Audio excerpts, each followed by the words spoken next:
മുതൽ ഇതാണ് നമ്മുടെ കൊട്ടാരം. റൊസാരിയോടെ അടുത്ത് ജോലി ശരിയാക്കി തന്നാളാ ഈ വീട് കണ്ടുപിടിച്ചു തന്നത്. വീടെല്ലാം വൃത്തിയാക്കി സാധനങ്ങളൊക്കെ വാങ്ങിയ ശേഷം നിന്നെ ഇങ്ങോട്ട് കൂട്ടിക്കൊണ്ടിരാന്ന് കരുതിയത്. പക്ഷെ അപ്പോഴേക്കും ഐശ്വര്യമായിട്ട് വലതുകാലം വെച്ച് കയറിക്കൊള്ളു.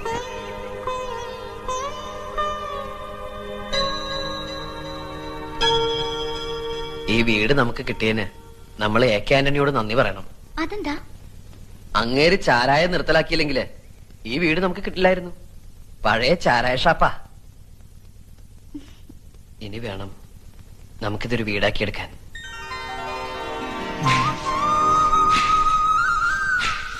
ഏതോ ഒരു രവിവർമ്മയുടെ ചിത്രങ്ങൾക്കാ നമ്മൾ വെള്ളം പൂശണത്. അയ്യോ, ഇങ്ങനെ ഓടല്ലേ, നമ്മുടെ കുഞ്ഞ് കുഞ്ഞ്. ഞാൻ പിടിക്കാം.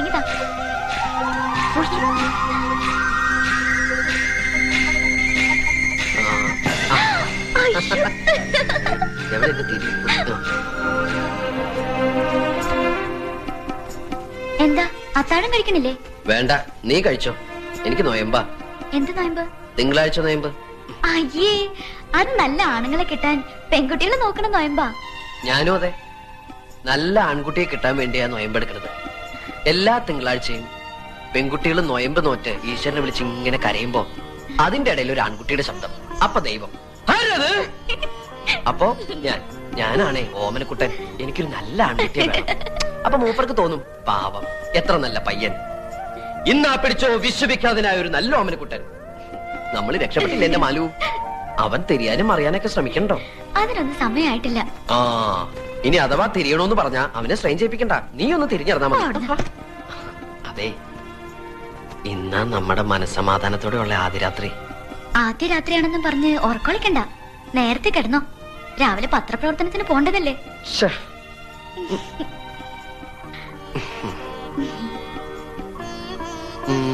അയ്യേ, എന്തായി കാട്ടിനെ നാണമില്ലാണ്ട്. ഞാനേ എന്റെ ഓമനക്കുട്ടിന് ഉമ്മ വെച്ചത്, അല്ലാണ്ട് നിന്നെ അല്ലടി സുന്ദരി കോക.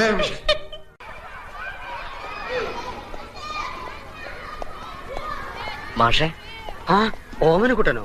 നീ പേടിപ്പിച്ച് കളഞ്ഞല്ലോ. മുത്തശ്ശിയും കൊണ്ട് വള്ളിക്കാവില് 3 ദിവസത്തെ ഭജനത്തിന് പോയതാ. ഇന്നലെ വൈകുന്നേരം വന്നത്. വന്നപ്പോഴറിഞ്ഞത് നീ പിള്ളച്ചേരന്റെ വീട്ടിൽ നിന്ന് മാലുവിനെയും കൂട്ടിട്ട് പോയെന്ന്. അങ്ങനെ പറ്റിപ്പോയി. മാഷ എന്നെ ഒന്ന് ഹെൽപ്പ് ചെയ്യണം. എന്ത് ഹെൽപ്പ്? എനിക്കൊരു 2000 രൂപ വേണം. മാലുവിനെ കൊണ്ട് ഹോസ്പിറ്റലിൽ ഞാൻ ചെക്കപ്പിന് പോയിരുന്നു. അപ്പൊ ഡോക്ടർ കുറച്ച് മരുന്നും ടെസ്റ്റും സ്കാനിങ്ങും എല്ലാം പ്രിസ്ക്രൈബ് ചെയ്തിട്ടുണ്ട്. എന്റെ കയ്യിലാണെങ്കിൽ 10 പൈസ ഇല്ല. ആ റൊസാരിയോടാണെങ്കിൽ ചോദിക്കാൻ പറ്റില്ല. ഈ 1-ാം തീയതി മുതൽ ഞാൻ അവിടുത്തെ പണി വിടുക. എന്നിട്ട് വേറൊരു സ്ഥലത്ത് ജോലി ശരിയായിട്ടുണ്ട്. ശമ്പളം കിട്ടുമ്പോ 3-4 മാസം കൊണ്ട് ഞാൻ തന്നു തീർത്തോളാം. ഇപ്പോ സഹായം ചോദിക്കാൻ എനിക്ക് മാഷ് മാത്രമേ ഉള്ളൂ. ഞാനൊന്ന് പറയട്ടെ, ഈ 2000 രൂപ കൊണ്ട് നിന്റെ എല്ലാ പ്രശ്നങ്ങളും തീരുവോ? ഇല്ല. ആവശ്യങ്ങൾ ഇനിയും കൂടി കൂടി വരികയല്ലേ. അപ്പോഴൊക്കെ എങ്ങനെ കടം വാങ്ങാൻ പറ്റുമോ? അതിനെക്കുറിച്ചൊന്നും ഞാനിപ്പോ ചിന്തിക്കണില്ല മാഷെ. അപ്പൊ എന്തെങ്കിലും വഴികള് ഈശ്വരൻ കാണിച്ചു തരും. നീ ഈ വാശിയും കടമ്പിടുത്തവും കളഞ്ഞ് അവളെയും വിളിച്ചോണ്ട് വീട്ടിലേക്ക് തന്നെ ചെല്ലുക. അച്ഛന്റെ മുന്നിൽ മോന്റെ തല കുനിഞ്ഞു വെച്ച് ഒരു നാണക്കെടും ഇല്ല. അതുകൊണ്ട് നിനക്ക് നന്നേ വരുള്ളൂ. ഞാൻ വരട്ടെ മാഷെ. ഓമനക്കുട്ടാ, ഓമനക്കുട്ടാ, ഓമനക്കുട്ടാ. മാഷോ? കുറച്ച് ഓറഞ്ചാ. വീട് കണ്ടുപിടിക്കാൻ അല്പം വിഷമിച്ചു. കണ്ടു കഴിഞ്ഞപ്പോ അതിലേറെ വിഷമായി. ഇങ്ങനൊരു സ്ഥലത്ത് ഇത് എന്നെ കിട്ടിയത് മഹാഭാഗ്യ. മാഷ അകത്തേക്ക് ഇരിക്കണില്ല, പോണം. പതിവില്ലാണ്ട് യാത്ര ചെയ്തുകൊണ്ടാണോന്ന് അറിയില്ല. മുത്തശ്ശിക്ക് നല്ല സുഖമില്ല. ടൗണിലേക്ക് ഇറങ്ങണമെന്ന് പറഞ്ഞാ ഞാനിങ്ങോട്ട് പോകുന്നത്. ദാ, നീ ചോദിച്ച രൂപ 2000 ഉണ്ട്. ആ, തരാൻ പറ്റുന്ന കടങ്ങളെക്കാൾ തീർക്കാൻ പറ്റാത്ത കടങ്ങളാ എനിക്ക് മാഷിനോട്. അതൊന്നും സാരമില്ലടോ. ഈ സമയത്ത് മനസ്സ് വിഷമിപ്പിക്കരുത്. കുഞ്ഞിനാ കേട്. വരട്ടെ മാഷേ. അമ്മയോട് പറയണം ഞങ്ങൾക്ക് സുഖമാണെന്ന്. എന്താടോ ഇത്?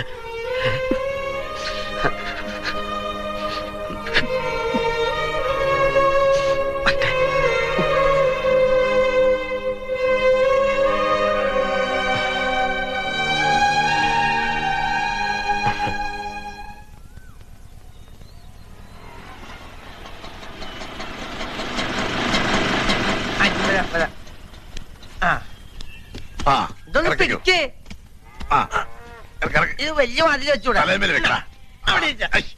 അങ്ങനല്ല. എന്റെ തലയിലല്ലടാ, നിന്റെ തലയില്. പിടിച്ചോ പിടിച്ചോ.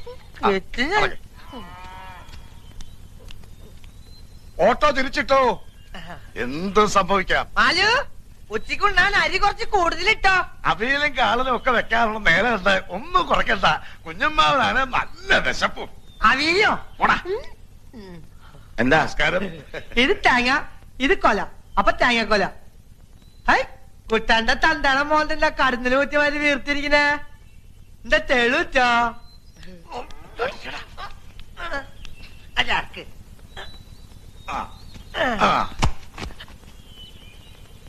ഇത് കുറച്ച് ഉണ്ണിയപ്പ ശാരദാമ്മേ. അഷ്ടപുരോഹിണിക്ക് തറവാട്ടമ്പലത്തിൽ ഉണ്ണിക്കണ്ണ നേരിച്ചതാ. മാലുവിന് കുറച്ച് കൊണ്ടുവരാതിരിക്കാൻ മനസ്സ് വന്നില്ല. എവിടെ മാലുവും കുട്ടനും? കുട്ടളിയോ കുട്ടളിയോ, അച്ചോട്ടിൻ തന്തി വന്നിട്ടുണ്ട്. ഇങ്ങോട്ട് ഇറങ്ങി വാ, അല്ലെങ്കിൽ വേണ്ട ഞാൻ അങ്ങോട്ട് വരാം. അളിയനും മരുമോളൊന്നും ഈ വീട്ടിലില്ല. പിന്നെ ഇത് ഓമനക്കുട്ടന്റെ വീടല്ലേ? അല്ല, ഇത് നമ്പീശന്റെ വീടാ. നിങ്ങളെന്താ കുടിച്ചിട്ടുണ്ടോ? ശാരദാമ്മേ, എന്താ ഈ നമ്പീശൻ പറയണേ? ഞങ്ങളുടെ കുട്ടികൾ ഇവിടെ. നമ്മുടെ കുട്ടികളൊന്നും ഇവിടെ ഇല്ലെന്ന് ഞാൻ പറഞ്ഞില്ലേ. വെറുതെ ഒച്ച ഓളിയിട്ട് ആളെ കൂട്ടാതെ മര്യാദയ്ക്ക് ഇറങ്ങി പോകുന്നത് നല്ലത്. എടോ, താൻ എന്റെ മാലുവിനെ സ്റ്റൗ ഒട്ടിച്ച് കൊന്നല്ലേ? സത്യം പറയണോ? അവിടെ എന്റെ മാലും കൂട്ടാളിനും പോയി അന്വേഷിക്കണം. അപ്പോളേ നമ്മൾ തമ്മിലൊരു കരാറില്ല. ഉണ്ടോ? ഇല്ല. നിങ്ങളുടെ മരുമോളെ നിങ്ങൾ കെട്ടിച്ചു. ചെക്കൻ താൻ തോന്നിയാണെന്ന് അന്വേഷിച്ചോ? അന്വേഷിച്ചില്ല. തന്തയുടെ ചൊല്ലുവിളിക്ക് വളർന്നതാണെന്ന് ചോദിച്ചോ? അതുമില്ല. അപ്പൊ പിന്നെ ചോദ്യം വേണ്ട, മര്യാദയ്ക്ക് ഇറങ്ങി പോവുക. വെറുതെ ചവിട്ടി കടി മേടിക്കരുത്. താൻ ഒലത്തും. എടോ, മര്യാദയ്ക്ക് ഞങ്ങളുടെ കുട്ടികൾക്ക് എന്ത് പറ്റിയെന്ന് പറ, ഇല്ലെങ്കിൽ ഞങ്ങൾ ഈ വീട് തീ വയ്ക്കും. കുട്ടളീന്റെ തന്തയ്ക്ക് പൂരപ്പാട്ടറിയോ? താനാരോ തന്നാരോ തന്നെ, താനാരോ താനാരോ, വാള് പിടിക്കണ കയ്യത് ചോരക്ക് ചോര, കൊല്ലാതെ കൊല്ലും, പറപ്പിച്ച വഴി തുടർന്നു ഞാൻ. താൻ കുട്ടളീന്റെ തന്തോ അല്ല കാലിനോ? എന്റെ ദൈവമേ, വെളുക്കാത്ത പാണ്ടായല്ലോ. പാണ്ടല്ല, പുണ്ണായി. എന്നെ എന്റെ മോനെ ശത്രുക്കളാക്കി മാറ്റിയത് നിങ്ങളൊക്കെ കൂടിയാ. എന്നിട്ട് ഉമ്മർത്ത് വന്നെന്ന് മുണ്ടും മടയക്കുത്തി നിയമം പറഞ്ഞോണ്ടല്ലോ. നിയമം ഞാൻ പഠിപ്പിക്കും നിങ്ങളെ. അന്ന് ഞാൻ പറഞ്ഞതായി പടി ചവിട്ടരുന്ന്. ഇനി വന്ന രണ്ടിന്റെ മുട്ടിയേറിട്ട് ഞാൻ പൊട്ടിക്കും, പറഞ്ഞേക്കാം. ചേർത്ത് തല്ലി പൊട്ടിയ തനിക്കെന്റെ കൊപ്രപ്പണിയോ? ഒന്ന് പോണോ കിളവാ. അയ്യോ, ഇറങ്ങി പൊയ്ക്കോളും രണ്ടുപേരും. പോവാനോ? പോണില്ല. ഞങ്ങളെ പിള്ളേർ എവിടെയെന്ന് പറയാതെ ഞങ്ങൾ ഇവിടുന്ന് പോണില്ല. അച്ഛന്റെ അടുത്ത് വഴിക്കിട്ട് ഇറങ്ങി പോയതാ രണ്ടാളും. എവിടെന്നറിയില്ല. ആ കുട്ടിക്കാണെങ്കിൽ വിശേഷമുണ്ട്. ശ്രദ്ധ വേണ്ട സമയ. എവിടെ അയച്ചാലും കുഞ്ഞിരാമൻ അവരെ കണ്ടുപിടിച്ച് നിങ്ങളുടെ വീട്ടിലേക്ക് കൂട്ടിക്കൊണ്ടു പോണം. ഇനി വഴക്കിനൊന്നും നിൽക്കണ്ട. വാ മോളെ. ഇനി എന്തിനാ ഇവിടെ നിക്കണേ? നമുക്ക് പോവാം. ചാക്കെടുത്തു. തല്ലി കൊണ്ടെന്ന് മാറി ചാക്ക് എടുക്കണോ? സൗകര്യം എടുത്തിനാ മതി. കൊല ഞാൻ എടുക്കാം. ചുട്ടി, നമ്മള് വീട്ടിൽ ചെല്ലുമ്പോഴേ മാളുവിനെ കുട്ടിനെ കണ്ടെന്നേ പറയാവൂ. അതിന് നമ്മൾ കണ്ടില്ലല്ലോ. എടാ, എന്നാലും കണ്ടെന്നേ പറയാവൂ. നോണ, അത് ഞാൻ പറയാം. പക്ഷെ എനിക്ക് എന്ത് തരും? നിനക്ക് എന്ത് വേണേലും തരാം. എനിക്ക് ഐസ്ഫ്രൂട്ട് അടിച്ചരാം. സൂക്ഷിച്ച് കയറി, തല പൊട്ടണ്ട. സൂക്ഷിച്ച് അങ്ങോട്ട് തള്ളു. എന്താണ്? ഒന്നുമില്ല, അങ്ങോട്ട് തള്ളിയിരിക്കും തണ്ടേ. എന്റെ പൊന്നേടത്തി, നമ്മുടെ മാലു സുഹൃതം ചെയ്തൊരു പെണ്ണാ. അവിടെ അവക്ക് യാതൊരു കുറവുമില്ല. ഞങ്ങളങ്ങോട്ട് ചെല്ലുകയും മാലു ഓടി വന്ന് എന്നെ കെട്ടിപ്പിടിച്ചൊരു കരച്ചില. ഞാനങ്ങോട്ട് വല്ലാണ്ടായി. പിന്നെയല്ലേ മനസ്സിലായത് സന്തോഷം കൊണ്ടുള്ള ആനന്ദക്കണ്ണീരാണെന്ന്. നുണഞ്ഞോ എന്റെ പൊന്നാര മോൻ അപ്പുറത്ത് പോയിരുന്നു നുണഞ്ഞോ. പിന്നെ പ്രധാനപ്പെട്ട കാര്യം പറഞ്ഞില്ല, അവക്ക് വിശേഷമുണ്ട്. എന്റെ ഗുരുവായൂരപ്പ, എനിക്ക് അവളെ കാണാൻ കൊതിയാവുന്നു. അതിനിപ്പ എന്താ, നല്ല നേരം നോക്കി സൗകര്യം പോലെ ഞാൻ അവളെ കൊണ്ട് കാണിക്കാലോ. അതുപോലെ ഏടത്തീന്നെ അവളെ കുറിച്ച് ആലോചിച്ച് ആദ്യം പിടിച്ച അസുഖം കൂട്ടാതെ പോയി കിടക്കുക. സത്യം പറ, ശരിക്കും എന്താ ഉണ്ടായേ? ശരിക്കും ഉണ്ടായതല്ലേ ഞാൻ പറഞ്ഞത്. ഏടത്തിയെ പറ്റിക്കുന്ന പോലെ എന്നെ പറ്റിക്കാന്ന് വിചാരിക്കണ്ട. എടേ, ഓമനക്കുട്ടൻ ആ നമ്പീശനുമായിട്ട് പിണങ്ങി മാലൂനെയും കുട്ടി വീട് വിട്ടിറങ്ങിപ്പോയി. ഇപ്പൊ എവിടെയാ എന്താന്നൊരു പിടിയില്ല. ഞാനിട്ട് അന്വേഷിക്കാനും പോയില്ല. എന്റെ ഈശ്വര, എന്നിട്ട് നിങ്ങൾ എന്താ വിവരം ഏടത്തോട് പറയാതിരുന്നത്? മഹാഭാവാണ് കേട്ടോ. ഇനി മഹാഭാവി, ഏട്ടത്തിക്ക് നീ അത് കേട്ട് വലിവ് കൂടിയാൽ മെഡിക്കൽ കോളേജിലേക്ക് എടുക്കണം. വലിക്കാൻ എന്നെ കൊണ്ട് വയ്യ. ഓമനക്കുട്ടൻ എന്നെ പോലെയല്ല, അവനവന്റെ അച്ഛനെ പോലെയാ, വാശിക്കാരനാ. ആ വാശി മൂത്ത് കിട്ടിയാൽ നമ്മൾ ജയിച്ചു.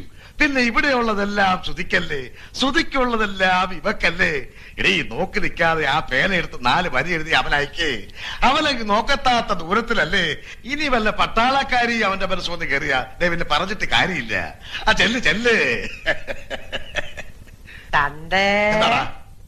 അതെ, നമ്മള് വരണ വഴിക്ക് ഇവിടുന്ന് കൊണ്ടുപോയ തേങ്ങയും കൊലയും വിറ്റില്ലേ, അതിന്റെ കാശ് മുഴുവൻ എനിക്ക് തരണം. ഇല്ലാച്ചാ മാലുവിന്റെ സ്റ്റവ് പൊട്ടിച്ച് വന്ന കേസ് ഞാൻ അമ്മയോട് പറഞ്ഞു കൊടുക്കും. എടാ വഞ്ചക, നിനക്ക് ഐസോട്ട് മതി എന്നല്ലേ പറഞ്ഞത്? ഐസോട്ട് ഇങ്ങനെ കാണിച്ച് വലിഞ്ഞു പോയി. സ്വന്തം തന്തയെ ബ്ലാക്ക് മെയിൽ ചെയ്യുന്നോടാ. നിങ്ങള് ബ്ലാക്ക് മെയിൽ ചെയ്തിട്ടല്ലേ ഞാൻ ബ്ലാക്ക് ആയേ. ഓ എന്റെ ദൈവമേ, ഇവനെയൊക്കെ ഏത് നേരത്താണോ ഈശ്വര. എനിക്കത്